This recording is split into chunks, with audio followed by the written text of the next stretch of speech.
Before we begin, find a comfortable spot. Maybe pull a blanket a little closer, and imagine the air is turned cool enough that your breath hangs in front of you each morning. The bright green days of summer are fading. The fields are slowly changing color. Leaves drift down one by one, and everyone around you knows something important is about to happen. Winter is coming. Not the exciting kind of winter with holiday lights, warm coffee shops, and grocery stores filled with strawberries from the other side of the world. This is the kind of winter that asks one very serious question. Did you save enough food? If the answer is yes, your family will eat until spring. If the answer is no, well, let's just say winter was not known for giving second chances. For people living hundreds of years ago, autumn was the busiest season of the entire year. It wasn't simply harvest time. It was survival time. Every potato dug from the ground, every apple picked from a tree, every cabbage carried into storage, and every handful of grain gathered from the fields could mean one more meal during the cold months ahead. You couldn't just decide in January that you felt like eating fresh carrots. By January, the garden was frozen solid. The only carrots you had were the ones sitting safely in your storage cellar. Hopefully. So while the weather was still kind, everyone worked. Children worked. Parents worked. Grandparents worked. Even the family dog probably looked busy, although it may have just been chasing a chicken around the yard. The whole village became one giant team racing against the calendar. The fields buzzed with activity from sunrise until sunset. Wagons creaked under heavy loads of grain. Farmers bundled wheat and barley into neat stacks. Others gathered oats or rye before rain could spoil the harvest. Every dry day was precious.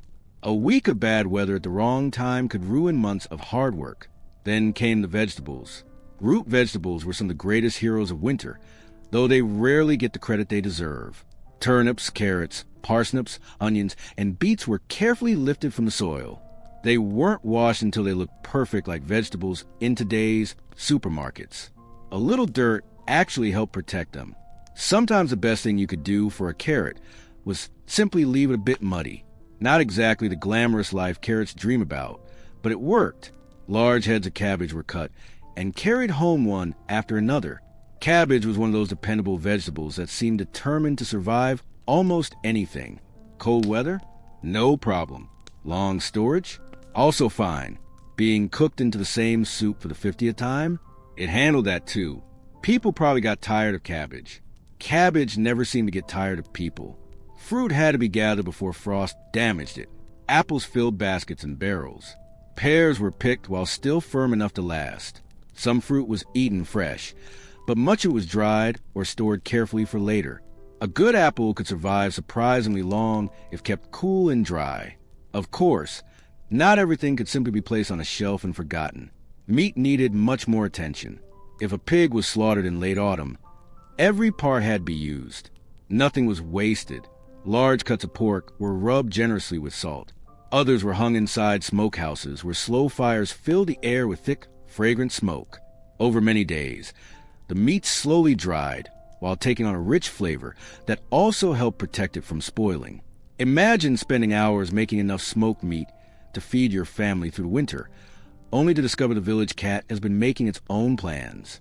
Let's just say people guarded their food very carefully. Fish also played an important role, especially in places near rivers, lakes, or the sea. Fresh fish wouldn't last long, so it too was salted, dried, or smoked. By the middle of winter, many families would be eating fish caught months earlier. The taste might not remind anyone a sunny afternoon by the water, but it was still food, and food was what mattered. Herbs were another autumn project. Bundles of thyme, sage, rosemary, mint, and other herbs were tied together and hung from rafters where warm air slowly dried them. During the long winter, these little bundles added precious flavor to meals that might otherwise taste rather plain. A pinch of dried herbs couldn't replace fresh vegetables, but it could make another bowl of cabbage soup feel at least a little different. And after eating cabbage for weeks, a little different was a very exciting event. Grain was perhaps the greatest treasure of all. Barns had to stay dry. Rats had to be kept away. Moisture could destroy an entire harvest. Families checked their stores again and again because bread would become the center of nearly every meal until spring. No grain meant no bread. No bread meant real trouble. Inside homes, women and older children often spent long hours preserving what the fields had provided. Beans and peas were spread out to dry completely before storage. Nuts were gathered from forests. Mushrooms might be dried over gentle heat. Even small things mattered because every extra handful of food stretched the winter supplies just a little farther. Meanwhile, the weather quietly kept changing. The mornings became colder. The evenings arrived sooner. The trees slowly gave up their last leaves. There was no dramatic announcement that winter had officially begun. Nature simply became quieter. Birdsong faded. Fields turned brown.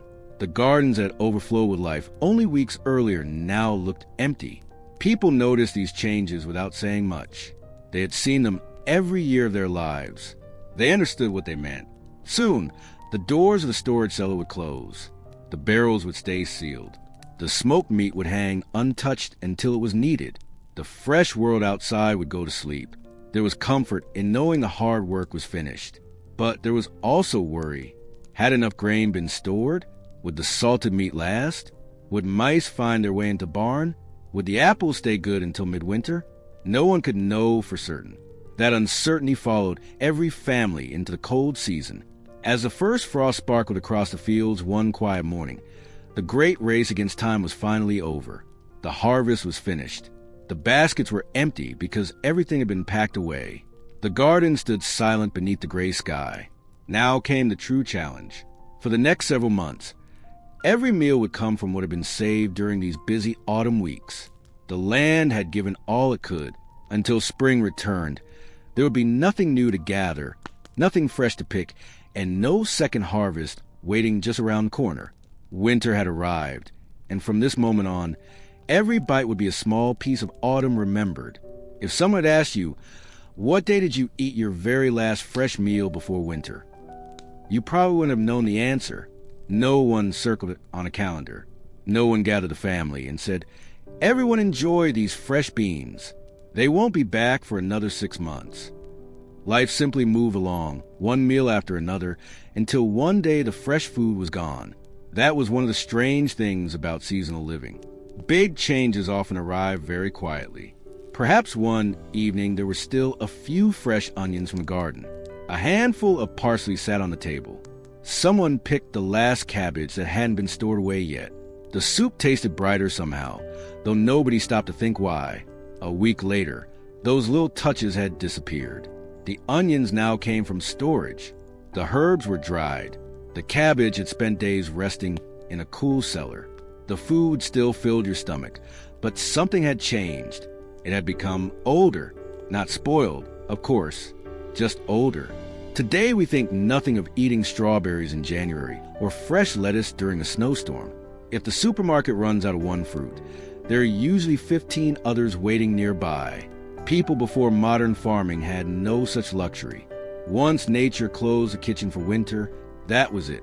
The menu became much smaller. Imagine opening the same cupboard every day for months. You know exactly what is inside before you even lift the lid. Bread, beans, salted pork, more bread, a wheel of cheese, dried peas, even more bread, perhaps another cabbage. The cupboard was reliable. It was not very surprising.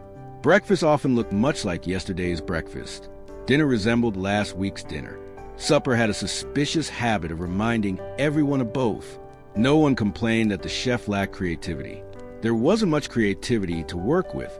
You cannot invent 20 exciting meals from 3 vegetables and a sack of rye. Well, you can try. But somewhere around the 5th cabbage soup, even the cook starts running out of ideas. Fresh fruit disappeared surprisingly fast. Apples lasted longer than many fruits, especially if they were stored carefully. Some pears could also survive for quite a while, but berries were already long gone. Plums became dried plums. Grapes became raisins, if they had been preserved at all. The colorful tables of late summer slowly faded into shades of brown, pale yellow, and deep green. It wasn't exactly a feast for the eyes.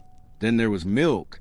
Many people today picture cows giving endless buckets of milk every single day of the year. In reality, things were much less dependable. As winter settled in, Milk often became scarcer, animals produced less, and feeding them became harder. Fresh butter was no longer something to expect whenever you pleased. Instead, families relied on butter that had been salted or cheese that had been made weeks or even months earlier. Cheese was wonderfully patient. It seemed perfectly happy sitting quietly on a shelf while winter carried on outside. Eggs also became less common. Shorter days meant many hens laid fewer eggs. Chickens, it turns out, appreciate sunshine almost as much as people do. So breakfast became simpler, not necessarily worse, just simpler. The garden, meanwhile, entered a deep sleep. The neat rows that had once overflowed with beans, peas, onions, herbs, and leafy greens slowly disappeared beneath frost. If you walked through the garden now, it felt almost unfamiliar. The buzzing bees were gone. Butterflies had vanished. Even the smell had changed. Summer gardens have a lively scent that is difficult to describe. A mix of damp earth, crushed herbs, flowers, and warm sunshine. Winter gardens smelled mostly like cold. Coal has its own smell somehow. It is clean, sharp, almost silent. Children noticed these changes too. Only a few months earlier, they might have wandered into the garden and grabbed a handful of berries without asking permission. Now there was nothing to pick. Instead, they learned a different lesson. Food no longer came from outside. It came from inside, from barrels, from sacks, from hooks hanging above the fireplace, from cool, dark cellars beneath the house. The harvest had been transformed into storage. That required a different way of thinking. Every apple eaten in November was one less apple waiting in January. Every slice of bacon cut today meant less bacon for February. People became careful without even realizing it. They measured, they counted, they planned, not because they enjoyed mathematics, but because winter was very interested in numbers. How many sacks of grain remained? How many smoked sausages were left? How many wheels of cheese? How much flour? Those numbers quietly decided how comfortable or uncomfortable the months ahead would become. Of course, not every meal was gloomy. Far from it. There was something deeply comforting about warm food on a freezing evening. A thick stew bubbling over the fire. Fresh bread pulled from the oven. A little cheese on the side. Perhaps a mug of warm ale or small beer. Outside, icy winds rattled the wooden shutters. Inside, the room glowed with firelight. The family gathered close together because heat, much like food, was something worth sharing. Winter meals encouraged people to slow down. There was less daylight for work, fewer fields to tend, and more evenings spent indoors. Stories were told, clothes were repaired, tools were mended. Children listened while older relatives repeated tales they had probably heard 100 times before. No one seemed to mind. Good stories, like good soup, improve with time. Still, now and then, someone would remember summer, perhaps while chewing a piece of dried apple, perhaps while stirring another pot of cabbage soup. Someone might casually say, the strawberries were especially sweet this year. Another person might nod. I hope they come back just as well next summer. That was enough. No long speeches. No dramatic sighs. Just a quiet reminder that fresh food wasn't gone forever. It was simply waiting for its season. People lived much closer to the rhythm of the year than we do today. They didn't expect tomatoes in winter any more than they expected snow in July. Nature made the rules. Everyone else adjusted. As the weeks slipped by, the memory of crisp lettuce, juicy berries, and fresh herbs became softer. Not forgotten, just distant. Winter had only just begun, and already the fresh taste of autumn felt like stories from another time. From now on, every meal would come from careful planning, patient preservation, and the hard work completed before the first frost touched the fields. The seasons had turned, and with them, the way people ate had changed completely.